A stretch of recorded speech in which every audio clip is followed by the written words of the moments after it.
Super excited to announce a new partner that I'm working with, Meat Locker Official. They are a meat company. They ship all kinds of meat. Go check out their website, meatlocker.com. It's amazing. Man, let me tell you, the bacon. The bacon's the best bacon I've ever had in my life. All the other meats are very good. I had a nice ribeye the other day, chicken breast, all kinds of stuff. The steaks and the bacon, though, for sure the best bacon I've ever had in my life. Meatlocker.com. Type in the code name Easton 2019. EASTON 2019, and you will receive 15% off of your order. Again, meatlocker.com. Get some bacon. Evo Labs products. Man, I love a couple of Evo Labs products that I like to use. I like to use their skin repair and intensive salve. Man, the skin repair is amazing for when I get like these little abrasions on my skin, and you're always worried about like whether you're going to get an infection or not, or how it's going to heal. Skin repair, Evo Labs skin repair. Go check them out, evolabs.com. And then 2, their intensive salve. Okay. Again, this is for like a little bit of soreness after I train at the end of the day. Rub it all over, like especially like my upper back and my arms, then my legs. Love it. Again, evolabs.com. I do also like their Meditate. It's a CBD pen where, at the end of the night, it helps me calm down, go to sleep, especially after like intense training during the day. So those 3 products are 3 of my favorite products from Evo Labs. 1, the skin repair, 2, the intense salve, and 3, the CBD pen. The Gospel Fire also brought to you by Onnit, ONNIT. Go to their website and man, go check out their products. Code name is Eliot. You put in Eliot, ELIOT, and you will get 10% off all of your Onnit products. I personally like the Alpha Brain. That is my favorite product, and every once in a while I like to use their Shroom Tech as well. So those 2 products are my favorite from Onnit. So again, Evo Labs guys at evolabs.com and Onnit, ONNIT. Check them out. Thanks for the support of the podcast from those guys, and hell yeah, let's get after it.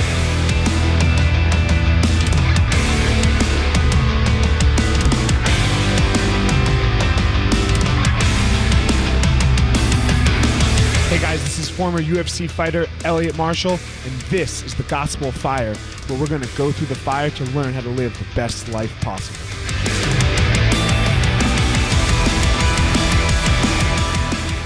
All right, guys, here we go. Back next episode, Gospel Fire with my man.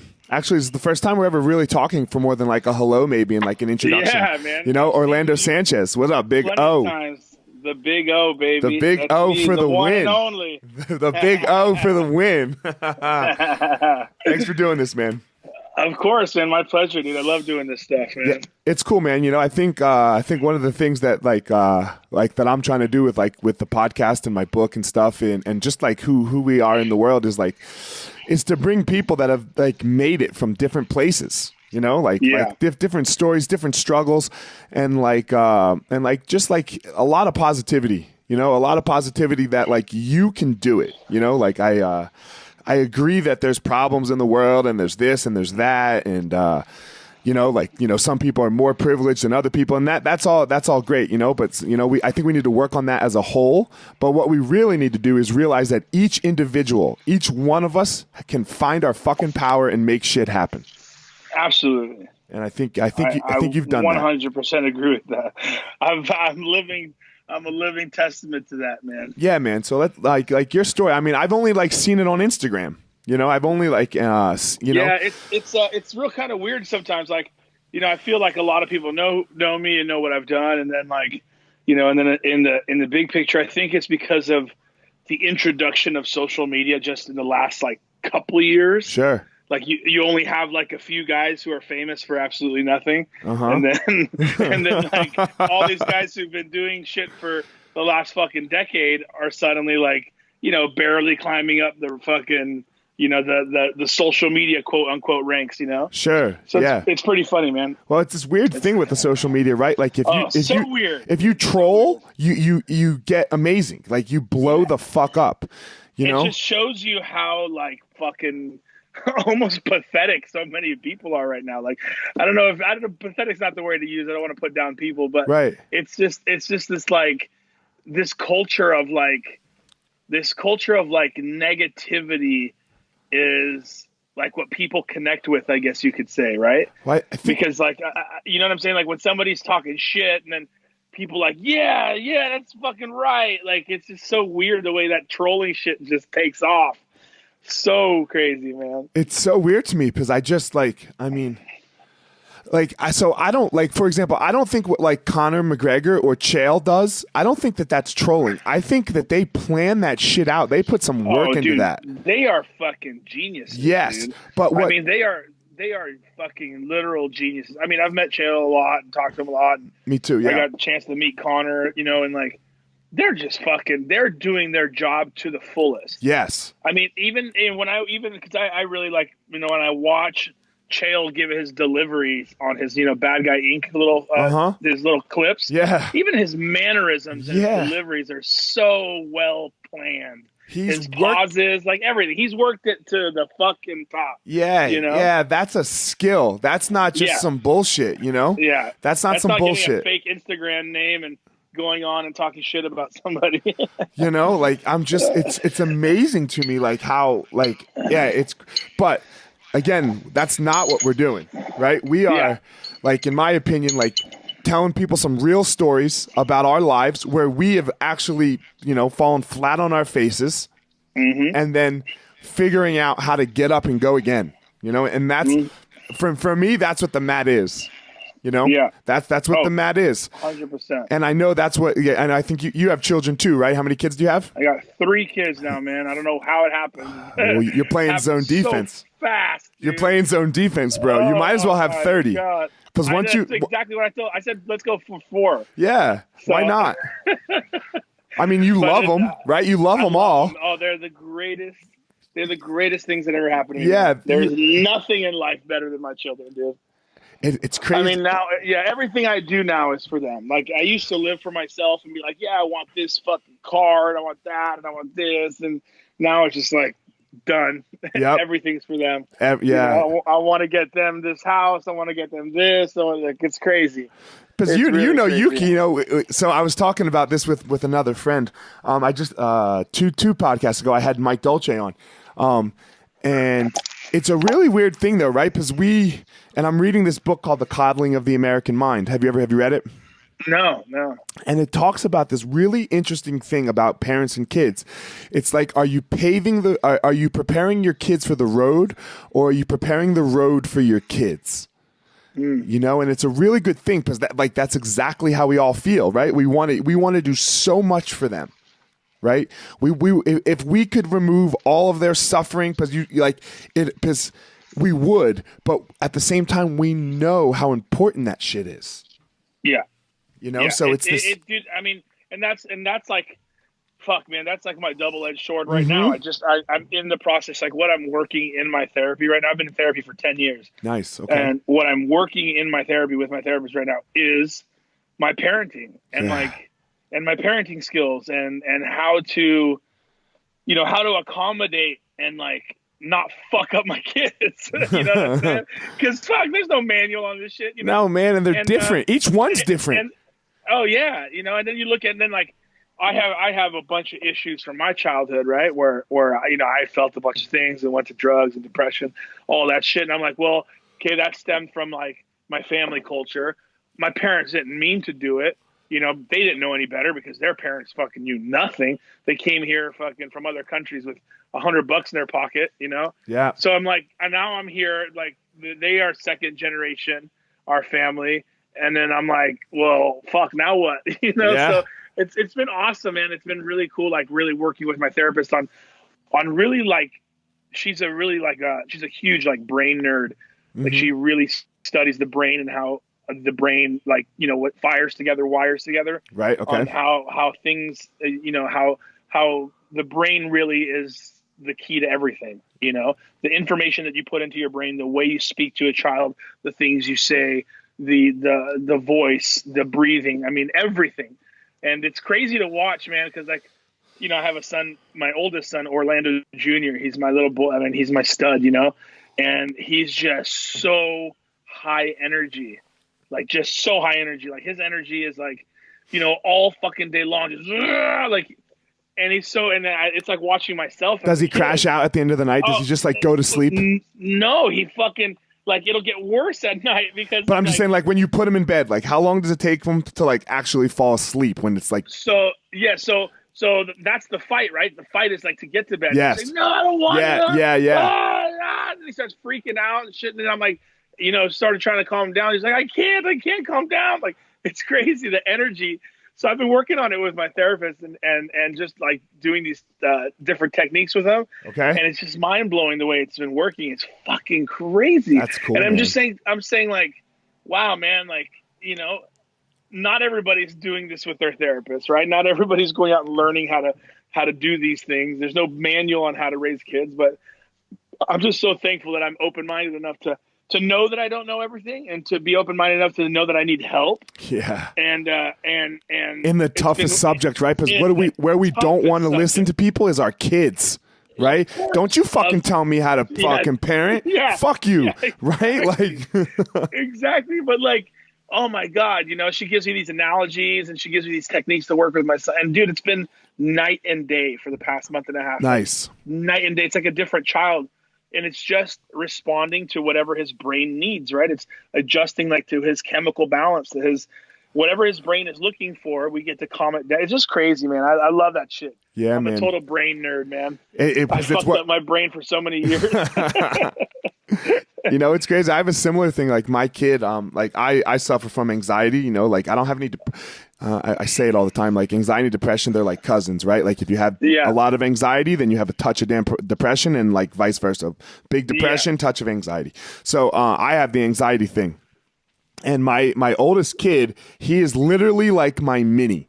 Oh yeah, it's crazy to see that in your kid, right? I mean, but he's me on like on steroids, like where he's amazing. He is like where I'm amazing. He's more amazing than me, and where I'm terrible, he goes darker. So for me, I know how scary to watch. It's scary. So I know how I solved it as an adult. So I was like trying to do that for him. And like, he has a therapist, but he got a bad concussion in the end of the year last year. So like we had to get him some help, like actual like concussion help, but also some like, therapy help. And like, so we sat down with her a couple weeks ago and she's like, look, what, and what you're doing a little bit, like, I totally understand that like worked for you, but you're not dealing with you. I know you're seeing him as you, but he's 9. Right? Yeah. Like he's 9. His brain can't process the way you're like when he's older, maybe, so like I've had to really like step back and like kind of change my parenting style, like not 100%. Style, right?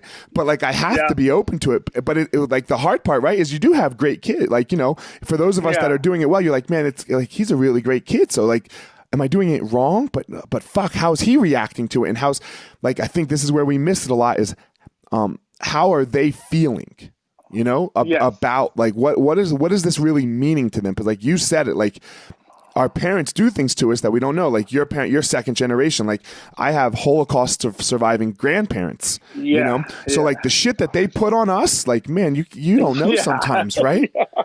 Exactly, man. Like it's wild, man. It's wild as a parent. And you forget sometimes, right? Especially because you have such a bond with your kids and you love them so much. And like the other day, I was at Disneyland, man. I haven't been at Disneyland forever. And I was Disneyland. out there with Disneyland's crazy, by the way. Fucking bought 2 tickets, bro. It's $315 for 2 tickets, dude. One adult, one child, over $300. Fuck, I couldn't believe it, dude. And his place is packed like 7 days a week. It was like a Thursday. Stupid. It was fucking insane. There's two things I hate about Disneyland or Disney World. One is like the cost of food. Like I took my family to dinner. Like, and my parents were there, so there was 6 of us. It was $750. I was like, 100%. What the fuck, right? And the second thing that it was chicken nuggets, right? It wasn't like this phenomenal meal.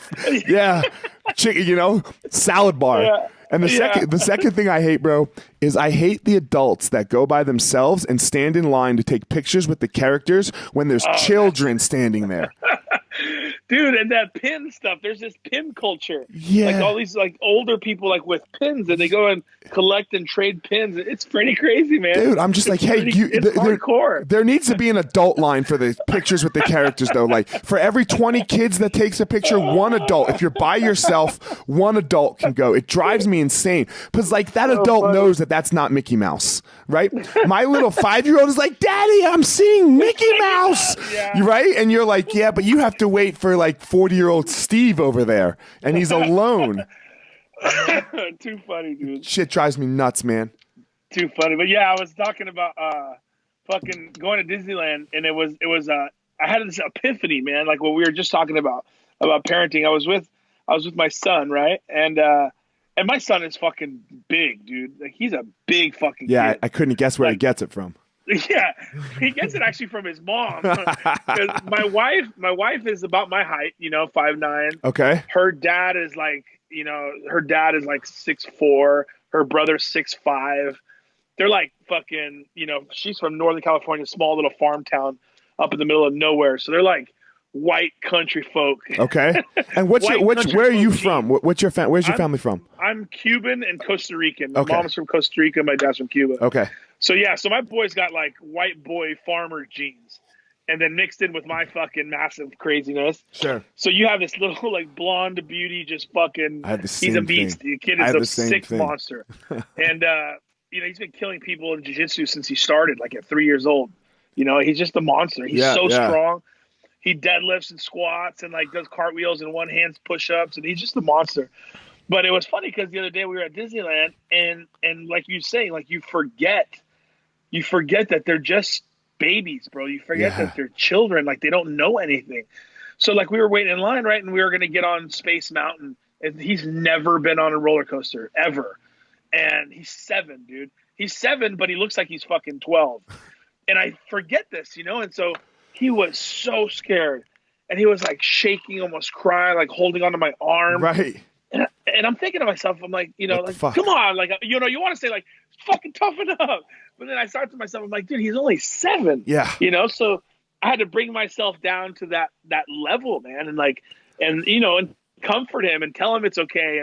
But one thing I said is, hey, it might be scary and you might cry and you might be afraid of this ride, but we're going to do it. We're going to do it together. Yeah, man, I have these rules with my kids, and that's rule number 4. When we're scared, we have to go do things. We have to go do things, dude. That's it.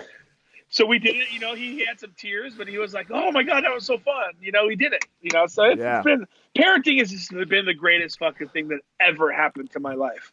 It has absolutely been the greatest thing, dude. And it's interesting, like what you were saying there, right? Like, because like, I have big kids too. Like my 3rd graders is like the size of like a 5th or a 6th grader, Yeah. But exactly what you just said, we forget. Because you're looking at them like sometimes you look at them like they're 12 and you're like, dude, you can't fucking cry right now. Yeah, exactly. Like you can't cry. But I feel bad for him because I can remember like taking him to like the mall when he was 2 and he couldn't talk.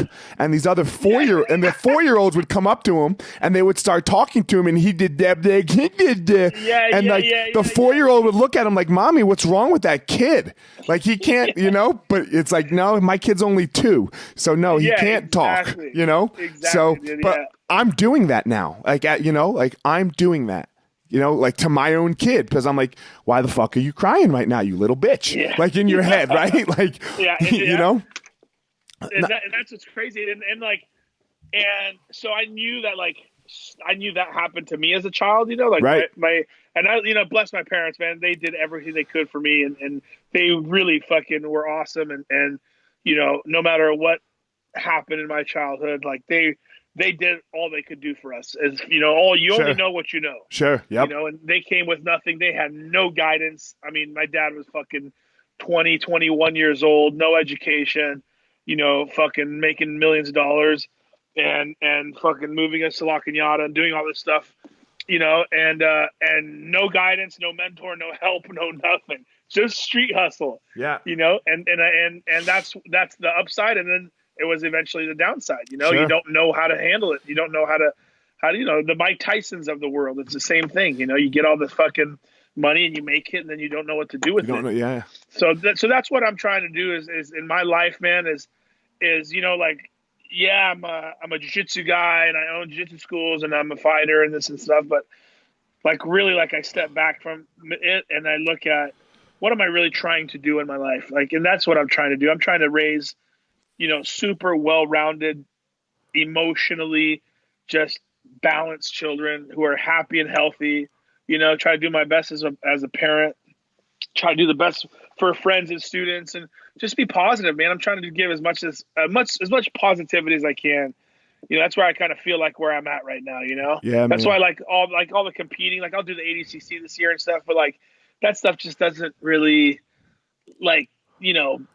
doesn't really do it for me anymore. You know what I mean? Like it's not like, oh yeah, I want to compete and be a champ. Like I can give a fuck less, And I think, and at the same time, it's dangerous for other people to fight me at that point because I could care less. Yeah.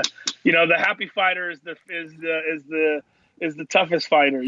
Man, I had a really interesting experience with this, like at the trials. Because I did the trials this year, and I just blew it. I haven't blown it in like.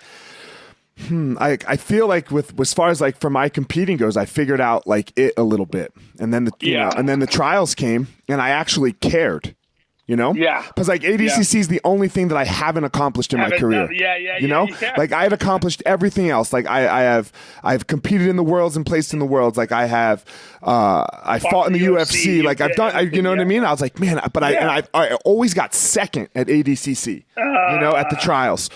And so I was like, no, 1 year I got third. Sorry. I got second. I got a second I got 2 seconds and a third, I think. And I was like, we got to talk to Mo, man. I know. I'm trying. Help me out, Big O. Help me out, Big O. We'll even be in the same division. Help me out. I'll tell him not to put us in the opposite, in the same division. Yeah, man. So because they're looking for a couple of plus 99. So I'm in. I'm trying. I want in. I'll drop your name, please. I'll drop your name to Mo too. So, but anyway, like, so the trials show up, and like I do, like that's my thing, right? Is I compete happy now. Right? Yeah. Like the way I've competed is like, man, like when I'm training for the competition, you know what? If I want to take my kids fucking skiing, I'm going to take the day off and take my kids skiing. Yeah. Fuck it. And for this, I didn't do that. Right? I was like, no, I got to focus. Like, I got to do it. Yeah. And then, bro, you were there, right? We showed up and it was a literal shit show. Right? It was a literal shit show. Bro, and like, that was the worst, dude, one bathroom, right? One bathroom in the whole fucking place. Like, it was such a shit show. And like, they're like, and every time I would go up to them, I was like, hey, how long do you think? Because like, I would like to leave and come back. They're like, oh, 1 hour. So like, you can't leave. The worst. Dude, I showed up at 8:30 in the morning, and I competed at 8:45 at night, right? And this is just not where I am in my life, Exactly. So I'm sitting there the whole time. That's exactly what I mean. Yeah, I'm sitting there the whole time going, what the fuck are you doing, Eliot? You dumb piece of shit. Like you could be with your kids right now. And like I just got in such a and then I got mad at myself for skipping out on time with my kids during training to sit in a fucking arena for what? For some self-pride, for some self-accomplishment. I was so mad, bro. And then that's exactly what I'm talking about, dude. Yeah, man. It's just not worth it anymore. And yeah, it's not to me. It's not. And then like 4.5 minutes into the match, I look over and I'm like, ah, shit, I'm losing here 3-0. What the fuck are you doing? Like, so now you've even wasted your time even more. And like, I almost came back and they even scored the points for me. When I looked over, like, I won 5-3 and then they took some points off and I was like, oh, motherfucker, but anyway, regardless, like the happiness piece, right, is what I'm talking about. Like, I'm not talking about the fucking result. The result don't matter. You know what I mean? Yeah. Like, and you said it great a second ago. Like, you're like, man, a champion. Who won ADCC 7 years ago? Do you know? Yeah, no. Bro, exactly. You know why? Because it doesn't fucking matter. Exactly. Exactly. Are you a good dad? You know what I mean? Like, I especially like in my situation, like, I started jiu-jitsu at 26, bro. I've never grappled before my whole life. I started jiu-jitsu at 26 years old. God damn. And I was 360 pounds. I was doing about an ounce of cocaine a day. I was fucking drinking like a bottle of whiskey to go to bed. Like, I was a fucking disaster. How did you hold on. How did you get to that point, an ounce of cocaine and a bottle of whiskey? So it got to that point. So rewind. My whole life, sports was my whole life, right? Okay. At a very young age, you know, like I look at my son and it's crazy because I see my son can do anything. Like give him a basketball, he'll like fucking kill it. You give him a soccer ball, he'll kill it. Dude, my son is 7 years old and drives a golf ball 150 yards in the air. Fuck. Like he's just a fucking beast. Like he's so coordinated, so athletic, so gifted. And I was gifted like that as a kid, you know? And that's why I've been able to accomplish so much even in my later years. But all my life, you know, always good at athletics. And at a very young age, you know, there was a lot of chaos in my home growing up, and my parents were trying to figure stuff out. And I always wanted to be loved, right? Like I wanted to be loved. Like I wanted my parents to love me. And when you have two other siblings and, you know, you're a little kid in this world, I quickly figured out that if I win and I do good, daddy loves me. Like that's how my brain worked as a young kid. So I started doing sports like fucking gung-ho. Like I would go into sports and I would just fucking kill it. I killed everything I did. Soccer, basketball. I mean, everything. I was an MVP in every single sport I did. Then comes high school, start killing it in football, right? Just killing it. Get scholarship offers, do all this stuff. It was ineligible for grades, so I ended up coming back and I got a scholarship to Azusa Pacific University here in Southern California. I went to Pasadena City College, where we won the national championship that year.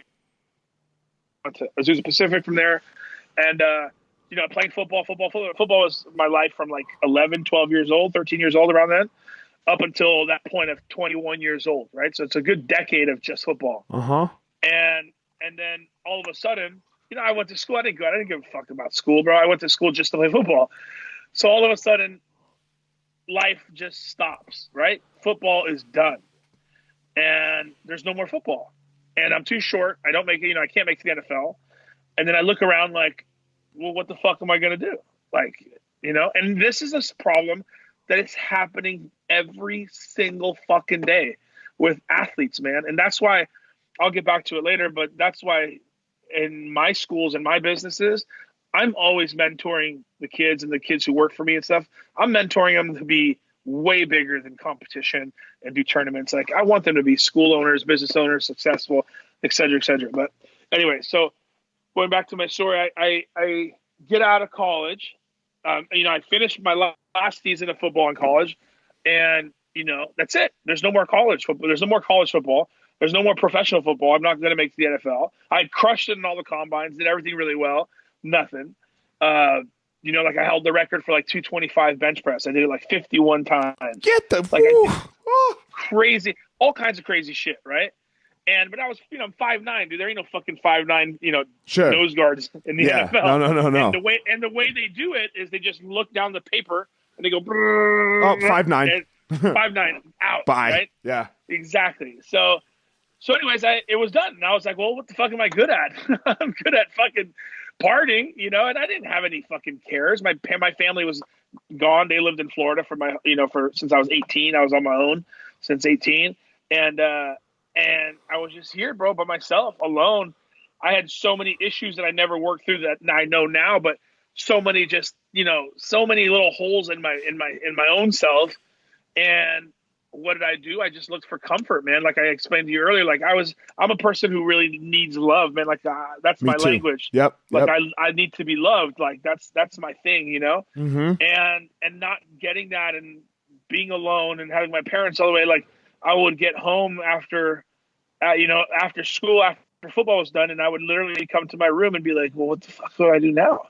Like this is over, you know? So then the party starts more, you know, I have a lot of rich friends and shit. And, you know, next thing you know, we're out partying and it's fun. It's the Friday nights and the Saturday nights, and we're doing blow and we're dancing and we're fucking having the best time and fucking limousines and, you know, on Sunset Boulevard. And then, you know, that turns into slowly like, okay, well now it's Thursday, Friday, Saturday, Sunday. And then it's like Wednesday, Thursday, Friday, Saturday, Sunday. And then next thing you know, it's like, I'm full fucking, cause I go all in on anything I do. Like I'm an addict. My brain is wired as an addict. So I went 2 feet in like fucking cannonball and just went for all the glory. So I started selling cocaine and I thought that was a great idea. So, I started moving a lot just so I can keep up with my appetite. Okay. And my appetite was monstrous. And I was doing about 30 grand a month on my own habit, just peeling off the top of everything I was coming in and going out. And, I don't know how I survived. I really don't know how. I mean, I hear about people dying and overdosing about their quantities that they're taking. I mean, I was taking like 5 times. I don't know if my body's just built to just be beaten. But it was scary times, man. It was scary times. And now I look back upon it after I got help and got sober and everything. My best friend, Mike Catherwood, is the one who really got me turned around on the right track. He's Psycho Mike from the Dr. Drew show. Okay. Love Line Yeah. He's been one of my best friends for years, since childhood. And he's the one that kind of held my hand, literally, like walked me over to the desk, and we sat down, and he put me in the right path, got me help. And I'm sure it's not the first time, right, that someone had tried to help you. What made you hear What made you hear it that time?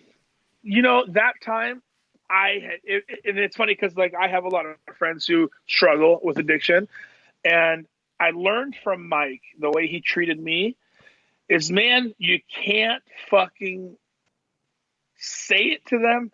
You can't make them. You can't even hardly suggest it.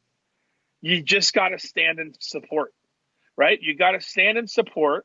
You got to set boundaries, obviously. Like, hey, if you're going to be doing drugs, like I'm not going to be around you, or things like that, Mm-hmm. But for me, it's standing in support, man. Not judge, because Mike never judged me. I remember, like, I would we would go out to a Dodger game or something, and I would be fucking, doing blow in the bathroom, and he would just look at me. He was completely sober at the time. He already had like 5, 6, 7 years. Right. And he would look at me and, hey, hope you're having fun, man. Hope it's worth it. Not judge me, not nothing, and, right. And then after you surround yourself with positive people like that, you start realizing like, well, fuck, like I need to make a change for me.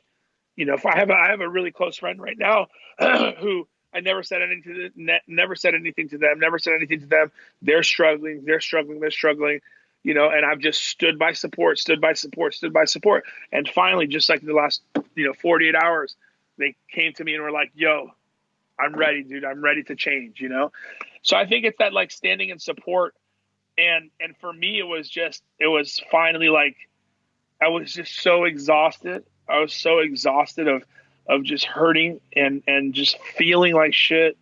And just, dude, you get so depressed, and the come downs and the come ups, and just, it was a horrible spot. And finally he was the one who kind of, shaped me into the person I am today. And I got a therapist through him, and we've been together for 10 years now. My therapist and I, we're about to spend 10 years. It's been crazy. I like how you said that, man. We've been together because like I have a therapist too. I have a lady. What do you have? A guy or a girl? Yeah, a lady. Dude, she's almost as important to me as my wife and my my mom. 100%. Right? 100%. She what we always talk about is, she goes, Orlando, I clinically love you.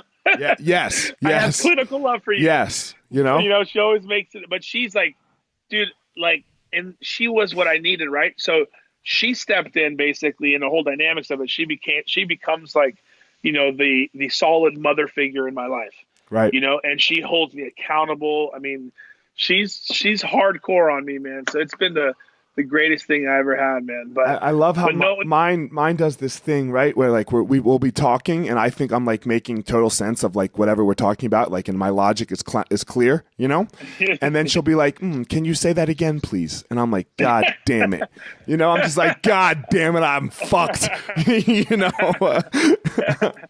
Yeah, dude, it's awesome, man. I'm like the biggest advocate for therapy. Like, yeah, me too. I believe that, I mean, more people need to be talking to more people, man.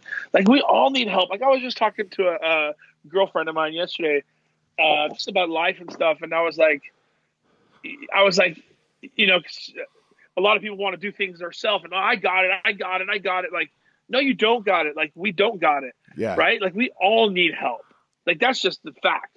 Like, none of us can do everything alone, and we all need help. And it's important, man, to pick out a good circle, man. If you don't have a good circle around you, it eventually catches up to you. I learned that the hard way a few years ago, man. I had a bunch of guys in my circle that I thought I was taking care of and helping. They all turned around and tried to destroy my life, and it's crazy times, man. Crazy shit. But circle man. can make or break you. This is fuck. We preach this is the first time we're like speaking, but we preach the same. We sing the same music, bro. Totally. We sing the same fucking music because, goddamn, like the people in your life, these are the people that are gonna make it for you. Like you're not going to make it for you. It's not, you need to surround you. Of course you're going to make it for you, but you need to surround yourself with people that are going to challenge you. Like, man, most of the time, 100%. I have this group of friends and we ideologically on some issues, we think wholeheartedly differently, and we're good friends. And like, some of the times when I have a question, like I know I'm not going to agree with them, but I like put it to them. I want to hear what their opinion is. And I truly like appreciate it because I'm like, this ain't me. And I don't do it this way, and I don't even care what they think. Like, I don't even care that they think like, they're like, oh, we're telling Eliot how to do it or whatever, it's not what's going on. Like, I'm like, I just need to hear that perspective, and I need to respect it. I need to I need to hear that perspective over there. Now, look, I have to know you love me. And I have to know that we're going to ride or die together. Yeah. Like I'm doing this thing with one of my friends. And he called like a business thing and he called me the other day. He's like, dude, I'm really nervous that this might, like, I don't know where this goes. Like he goes, I'm a difficult person. This, like, he's like, you're my family, and I don't have a lot of family. So this makes me a little nervous. And I was like, well, look, bro, I can't do business with people that's not where it starts. Like, like I just, for some reason, like in my gut, if I don't know, like, cause it's what you said, love, like I need to be loved, if I don't know that you love me first, I can't like do this thing with you because we might fight over things like money or this or that. If I don't know that you love me. And like love my kids, and like if I know that, then I'm good because then we can fight. Then like when you have friends, you argue and stuff, right? And like especially in business. So like I'm fine with it because everyone like in our schools right now that are like I love them all and they love me, and that's the most important thing is like you said, no change. Like, look, I have this 19-year-old kid and this 18, I think he's 20 now. And I have this girl that's 19 that could definitely be world champions. And that will be really cool, but I want to make sure that they know how to do this life thing when they're 37, 38, 39. And that's my whole thing, dude, is like, same here. I have a girl who is now 20 and she started with me when she was 8 or 9. Damn, fuck yeah.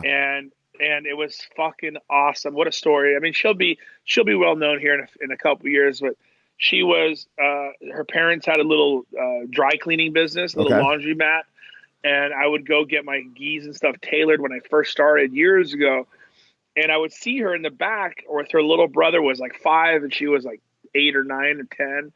And she'd be in the back working, helping out her parents. Her parents are Mexican, spoke Spanish with me all the time. And I offered, I'm like, hey, why don't you bring her in to try jiu-jitsu, man? Like, be my guest, So, obviously hooked her up with scholarship. And she came in and she tried jiu-jitsu one day, dude. And, bro, she was just so amazing. The first time she got on the mats, her energy, her attitude, her emotionless face, just a straight killer. And now she is a purple belt. She's 20 years old. She's a 5-time world champion. 2-time, she's an absolute champion, world champion at 105 pounds. Damn, she won the absolute. I mean, she's a monster, dude. But what I'm teaching her is the back end stuff, the business, how to run a business, how to run a school, how to do these things, how to talk to people, how to represent yourself, how to make good relationships, how to treat people, all these different things, not just like fucking pass the guard and sweep and win the worlds. And you want that for her though, right? Like you definitely want her to win the worlds and do all like this material stuff. Like 2%. Yeah. It's like such a small percentage of what I really want my people to do, Yeah. Like I have, dude, I'm so proud. Like I have another kid who was with me at the same time as her. and he came up when he was like 9 years old or 10 years old. I met him, and now he's also 21, and like he just bought his first car, like by himself, nice fucking Mustang, his own money, his own credit, like he did it, man, and like to me that was bigger than him like winning a fucking medal, man, because he's listening to what I'm saying, and he's doing the right things, and he's working at all my schools, and he's making it, man. He's doing his own thing now, and he's understanding business, and you know what I'm saying? Like that's a big deal to be, nowadays 20 years old, 21 years old, buying your own car with your own money, with your own credit. Like, not everybody does that anymore. It's an important skill, man. Like you have to be totally. Like don't get me wrong. Like education's important, like, and I don't want to downplay that, but I don't think you can. I think you make your life very, very much more difficult if you don't graduate high school. I think, absolutely. High school is a must. High school is a must. I think, but after that, right? Like, you got to find what you love, and then what you love, you better fucking dig in. You better dig in all the way. Absolutely. You dig in all the way, and you learn every aspect of it. Like, so if it's jiu-jitsu, don't just learn how to do jiu-jitsu. You've got to learn how to teach jiu-jitsu. You've got to learn how to do the business of jiu-jitsu, right? How to run and I hate calling it a business because it ain't a business for me. It's a way of life, like every single part of like our schools, like even like how we sell. I hate calling it selling somebody because we're not. I don't want to sell anybody anything. I want to offer people opportunities. Exactly. And I feel the same way. So like from my background, because when I was a mess in college and stuff, I always worked in gyms, man. Since I was like 14, 15, I've always been in gyms, Gold's Gym, YMCA, et cetera, et cetera. And Gold's Gym, man, fuck, it was just all about just fucking closing people. Sure. Like, doesn't matter. Like and I mean, I learned a lot of great skills in that business, man. But that's just numbers. Like you are not a human in that business. You're just numbers. There's some skills from that you need to obtain to be able, Totally. But then 100%. You have to move on it. Exactly. And then with me is like the difference now that I teach all my guys. I teach them all the good stuff that I learned there.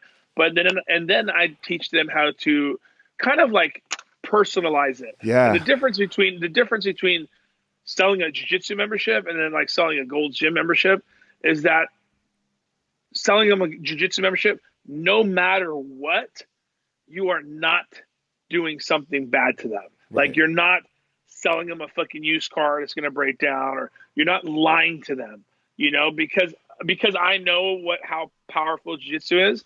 Like I just have this feeling every time I go to sell a membership, I'm like, look, just trust me, just trust me that this is going to change your life. It's hard to even explain. The model is different, right? Because like with Gold's Gym or like the 24-hour fitness model, they want to sell you and then they don't want you to show up.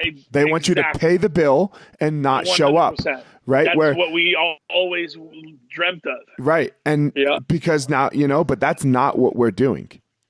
Like we are like, man, our price point is too high. We know that, right? So no one's going to let $200 hit their credit card every month unless they're like a millionaire and not be like, I'm going to cancel this after a while, Yeah. So like one, that doesn't do it. And two, like I want to change your life, and I want you to change mine. I want both possibilities. I want someone to like, man, like, these kids that walk in our schools, they changed my life. Absolutely. My students, they can't understand what they've done for me. It's like they're like my little children. I feel like even the ones that are older than me, I guess, or like my age, like they can't understand how much they have touched my life in a way that like I can never say thank you for. Like I don't, other than show up and do the best I can on the mat. Absolutely, and it's just something like, here in LA, for instance, like I have 5 of my academies that I own, all in Southern California area, and then I got another one up north. And like this is me, man. Like this is what I love. Like I have other businesses that I'm getting into right now that are gonna eventually make money, like just irrelevant in scale wise and size wise. So I'm very excited. But But the jiu-jitsu thing for me is, it's like, it's still my passion. Like, I still absolutely love to do this. Like, people don't realize, like, everyone's like, oh, Orlando's got all these schools and he fucking just wants money. Like, motherfucker, I teach and train at every single one of my schools every week. Like, I am going from school to school, training sometimes 2-3 times a day. And I'd ride a Harley and I go from school to school. I hit every school minimum twice a week. Fuck, you know? yeah. And that's fucking putting miles on, dude. I'm putting hundreds of miles, but I'd never complained, not once. No, it's amazing. Because you have to, you know, if you try to be one of those guys who just opens schools and puts your name and never shows up, that's bullshit. You know, to me, like, I take pride in going and training and fucking getting down with every single one of the schools and all the guys, and organizing team nights where all the schools come together and train. And it's just been a real blessing for me, man. The last few years has really skyrocketed. I think as I get further in my journey of self, you know, and therapy and sobriety and all that stuff, and the more I get deeper involved, it just changes everything, man. It just makes everything so much better. So I love the mat. Like, sounds like you do. Yeah. Yeah. Oh, dude. I mean, that's where it all happens, man. That's where it all happens. You know, that's where anything that's going to happen in my life from here on out, like, my goal, like, I have a personal goal. Like, I want to become a billionaire. Like, that's a personal goal of mine. Sure. I love big business. Like, that's my passion. That's where I'm headed. And I will be working in that realm here in the next couple of years. And it's a passion of mine. And sure. I know that I will get there. But I will always look back and be like, jiu-jitsu is what did it all for me. Like, I owe everything I have to jiu-jitsu. And when I do become a billionaire and I do run these businesses and these companies that are worth billions, like, it would have never happened if I didn't have my jiu-jitsu schools. It would have never happened. Yeah, this dumb like thing that, like, we get on a mat and wrestle and fight each other. You know, yeah, right. Like, this weird thing that's made us all. You know, and the little fucking promotion stripes, dude. Like, a little 2-cent piece of tape. Bro. Is like the greatest thing in the fucking world. Dude, I always laugh because, like, I'll promote a guy, like, you know, there'll be a guy at one of my schools, like, there's just a lot of very professional, successful men, and they're like, you know, all middle-aged guys, and like, give them a promotion, dude, and they're like, hey, you know, fucking, you're talking multimillionaires, have it all, top of the line, and then you give them a little piece of fucking tape, bro, that costs like a half a cent. And they, like, fucking break down, dude. Like, dude, cry, I had it the other day, bro. And like, that's the greatest, dude. Bro, I couldn't believe it. Like, I have a bunch of professional fighters that I train, you know? Yeah. And, like, you know, I have two, like, these two guys, Neil Magny, everyone knows Neil Magny, right? And this other guy, Bojan, I can't pronounce his last name. But, you know, Neil Magny, like, you know, what is he, like, 10th in the world right now? He's been top 5 in the UFC, like, contending for a belt. Like, the other day, like, I had literally forgotten to, like, promote these guys. Like, dude, we're not talking belts. I'm talking white fucking tape, just like you were, right? And, like I looked, like, he, like, looked down his belt, and then he looked at me, and I was like, oh, shit. So I, like, stopped the class, and they were so happy. Yeah, like, they were, like, I'm like, I was like, man, this shit's important to them. Like, this shit is really important to them because, like, it's a white piece of tape. And, like, dude, they're, like, Neil is, like, always in contention for, like, the UFC. I know, you know, the UFC world title. Like, he's been there. So to me, in my mind, I'm like, what the fuck does he care about a white piece of tape for? Yeah. You know? But he does. But he does. Bro. I'm telling you, every time I do it, man, I always laugh and I tell that joke. I'm like, man, this is the only place in the world that a little piece of fucking white tape is more important than anything. Yeah. It is wild, man. Wild. You know, it's amazing. I love it, though, man. It's amazing what it does for the human soul, man. Yeah. People can't understand it. You know? It's definitely saved a lot of people, man. It's saved, it's made, it's done so many things. It's done so much, man. Right? And it's exposed a lot of people, you know? It'll definitely that's one thing I love about the mats, man. Ever since I started, is that it will show the true you pretty quickly. It doesn't lie. Like the mat never lies. It doesn't lie, dude. Right? It doesn't lie, man. Not at all. And it doesn't lie from day to day. You come in one day and you're like Big O for the win all fucking day, and then the next day your blue belt is like taking it to you, and you're like, wait a minute, am I trying right now? Right? Hold on a second. Hold on. I'm an ADCC champ. Am I trying right now with this fucking 20-year-old? Like, fuck, I am trying and I am not winning. Something's wrong. Yeah. Something's wrong. Yeah. It doesn't lie, and you got to learn how to deal with that bullshit for yourself. Totally. Right? And that's what I think. Yeah, and I think that's where that's where I am in my life right now. Is look, man, like I'm an ADCC champion. I when I focus on things, like I'm a guy who loves to set goals, accomplish them, and move on. I as soon as I got my black belt, I jumped in competitions. I beat fucking Leandro Lowe. I beat Gregor Gracie. I beat, and this was only 4 years of training. I trained only 4 years and I got my black belt and I beat all these guys. Like I say I beat Andre Galval. It was a 0-0 referee's decision, but if you watch the film, I beat him, I think. And like, did all this stuff. So like for me, like jumping out there real quick, beating all the top guys in that time. Right. For me, I was like, okay, well, I did that. Now what? Yeah. And I was like, okay, well, ADCC. Okay, I'm going to do that. Got a late invite the first time. Fucking had a 0-0 match with Cyborg. That was, imagine, I was only training. I had only been grappling 5 years at that point, not even. And went 0-0 with Cyborg for 25 minutes. Fuck. 20 minutes, right? 0-0, right? And so I did. So I remember coming back that ADCC, and I sat down. I said, I'm going to win that shit next year. I fucking promise you. I promise. I told Stuart Cooper, I said, mark my words. I'm going to come back. Now that I know what it is, I'm going to come back and I win it. Boom. Sure enough, went back and I won it the next time. and then almost died of heart fucking complications and all this shit a couple years later. 6 weeks, like 5-6 weeks away. Was it from exercise and all that? Was all your heart stuff? How did that happen? So the heart stuff came on. I mean, it's they say it's hereditary, like they say it's genetic, but I mean, dude, when you do cocaine the way I was doing cocaine, like shit happens. Obviously, There's going to be some side effects down the road. Yeah.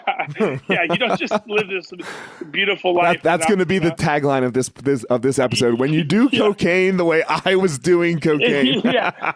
When you do cocaine the way I was doing cocaine. Oh shit! Something's about to happen, right? Yeah. So I was doing. I mean, at my end, dude, I was literally. It was literally all day long, right? So I had these. They were called bullets, and I had like these extra large ones that carried like 2-3 grams in it. Okay. So like I was doing one of those like every hour, like just walking around. Like I'd be in the gym, talking to people, whatever, just like fucking busted out, like nose, just like candy, bro, just all day long. Sure. It was crazy. It was insanity, and I just didn't care. I had just lost all my will to live, man. It was just sad, and I was just a fucking mess. The depression was eating away at me. I had lost a really close friend who was murdered, and that just fucking killed me. And just all kinds of turmoil. And I just, I almost lost myself, man. I almost lost it all. And then the combination of meeting my now wife, finding jiu-jitsu, and starting to compete jiu-jitsu. The combination of all that is what really saved me, man. Yeah. Like, it wasn't just jiu-jitsu. Like people say, oh, jiu-jitsu saved my life. Like to me, it was more of the competition of competitive jiu-jitsu saved my life. Like the love of going out and competing is what saved my life, man. I was like 3 weeks into competing and I did my first tournament, right? Down at the LA Convention Center, and I won, and it was the greatest feeling ever. And I was like, okay, well now I'm back. I got the high that I was looking for. I can do this. I can do this. And as I started progressing in jiu-jitsu, I started cutting back on the drugs and really starting to work on my life until, I was able to get rid of all of that shit. And then, and then it's just been a struggle since, man. I'm not perfect. I've been dealing with shit. I dealt with a really bad fucking opiate addiction not too long ago, a few years ago, and that almost fucking killed me again. And that shit snuck up on me. You want to talk about the worst thing in the world, the epidemic of our country right now is opiates, man, and pain pills and heroin. And I mean, Bro, that is a whole nother world that is just nobody talks about. It's crazy. Oh, we talk about it. We just don't do anything talks. about it. Yeah, and exactly. Like everyone's just like, oh yeah, fucking everyone's addicted to dope. Like, man, we talk about a lot of things, but that's all we fucking do is talk. Yeah, dude, it's crazy. And like now me living through that hell, man, dude, I honestly, man, I have been through some hard shit in my life, and I've, 10 years of fucking cocaine addiction and abuse and all this stuff, but there is nothing like being addicted to opiates. Man, that is the scariest. Talk about losing yourself, man. That will just steal your soul like overnight, man. It's so fucking wild, because I have a herniated disc in my neck. Right. The doctor was like, oh, you can have surgery. I was like, no, I don't want surgery. Okay, well, here, I can prescribe you some pain. I was like, fuck, I know I'm an addict. I was like, but the little addict inside my brain that I fight with every day. He's like, you're fine. You're fine on this. This ain't cocaine. This is fucking CVS pharmacy. Yeah, this is medicine. Walgreens and pick this up. Yeah, it's medicine. So next thing you know, I have my prescription. I'm good. I'm taking a couple a night, and then next thing you know, I'm fucking eating 40 at a time, and like full blown fucking into the pain pills, and I'm just like I finally got to a point where I'm like, holy fuck. I gotta push the brakes. Like I gotta, I was. Where does this take me? Thankfully enough that I was, I have dealt with drug addiction for my whole life basically, and I knew all the big signs that were happening. I was like, dude, I'm just going down a slippery slope. Like I'm about to lose it again. So I fucking really pumped the brakes. Found a doctor to help me get off, and I mean it's fucking scary, bro. That grip that shit has on people. That is no joke. It's fucked up, man. That is something scary. If anybody listening to this is suffering, from opiate addiction, man, get help. Like there is help out there. Man, go see a pain specialist that can help you get off of the drugs. It's possible. I did it, and I'm still doing it, and it's possible. Don't think you're alone, man. Everybody's suffering out there. So, if anybody hears me say this, hopefully I can hear it. At least one person, save one person. Here. Yeah, one person. One person will be fine, man. Right? One person's life makes it all worth it. That's right. Totally. So man, I know you got to roll, but man, hey man, this is what we need, man. We need. You're a big dude. You're a big dude in the world. I'm looking at your Skype picture right now, right? It's you with your tongue out, all bloody from ADCC in 2017, right? But you're not. It's not what you're talking about. It's not your message. Your message is we're all fucking up in some way, and you can do it. If you're fucked up, you can do it. You can still come back. Go to therapy. Love people. Be a good parent. 100%. Like take care of your kids. This isn't the message that everyone's like loving. This isn't like this isn't the 1 million Instagram likes. But this is what we need, man. We need big dudes like you. Who are fucking scary, who are hey, I'm here for the win, but this is what winning is. Everyone goes, oh, winning is the ADCC championship, and that ain't what you're fucking talking about. No, I'm not talking about winning that. And one thing I like to talk to my therapist is eventually I want to do a TED talk. I really want to do a TED talk on the subject, basically, of like you said, I fucking got tattoos on my knuckles, and scars all over my face. I'm a big guy. I ride a Harley. I'm down to fucking fight anytime, anywhere, any place. But what the thing is I am extremely vulnerable. Like I put myself out there, man. I'm not afraid to talk and cry and talk about my downside and where I'm lacking and how I'm fucking sad or how I cry in movies and how I feel sadness. Like those are the things that we need to talk about. And men, especially men in today's society, don't have an outlet where they can be vulnerable. Yeah. Right. Well, because we think we can't. If you're a man, or, look at a lot of fathers with their boys, with their sons. Don't cry. Don't be a pussy. Yeah. Blah, and we do it, right? Like we were just talking about doing it to our own kids, Exactly. And then you gotta remember, like, dude, those are the worst things you could ever say to kids. Cause then they grow up thinking that that's normal. and it's not. So and then they're looking at us, right? Like as actual champions. Yeah. And like, you want to talk about like as failure, like, like you were talking about like our kids, right? Like, man, our kids look at me and you, right? Like, damn, my dad accomplished almost everything. Yeah. So now like, heroes. So we got to bring that down a little bit. Yeah. We got to bring that down, And that's where my thing is like, it's okay, man. It's okay for men, especially nowadays, to be vulnerable, to be open-minded, to be willing to talk, to be willing to, guys don't have, girls, it's okay for a girl to get a group of girls together and cry and hug, have girls' night, fucking ice cream, right? Girls' night, right? Yeah. It's not okay for guys. What guys think, right? Socially tells you boys' night is like fucking beer and strippers and barbecue. Like, you know what I'm saying? Like, dude, and that's where I've always, and someday I will when I have time and stuff, but I want to start, because I've been in men's groups before. I want to start a men's group where, we can even do it fucking, online or virtually and stuff, but just a group of men to talk, man. Just to talk. Like, there is nothing like that for men, There's not a lot. That's my message. My message is really to let yourself be vulnerable. Learn, dude. It's okay. It's okay to fail. It's okay to be scared and feel those feelings. I'm going to hit you up. I wrote a book about this, man, like about my story. I'm going to send it to you. It's called the same thing as the podcast, The Gospel of Fire. So just so you can understand my story a little bit, a little bit. With that. Let's do it, man. And let's continue this conversation another time. Yeah, man. I appreciate it, man. We can go on and on. We can keep doing this. Hey, are you going to be in LA at the World? So you're going to be around? Yeah, I'll be here. I have all these schools. I have 5 schools around here, so maybe you can come down and train with us one day. Yeah, man, I'm coming out. So we'll we got to stop doing this Instagram thing though. I'm gonna message you my phone number. That way we can way because I was the same way. I was like, what am I doing? Because then like if the person's not online, it takes like a day. Like how often do you look at your Instagram messages, right?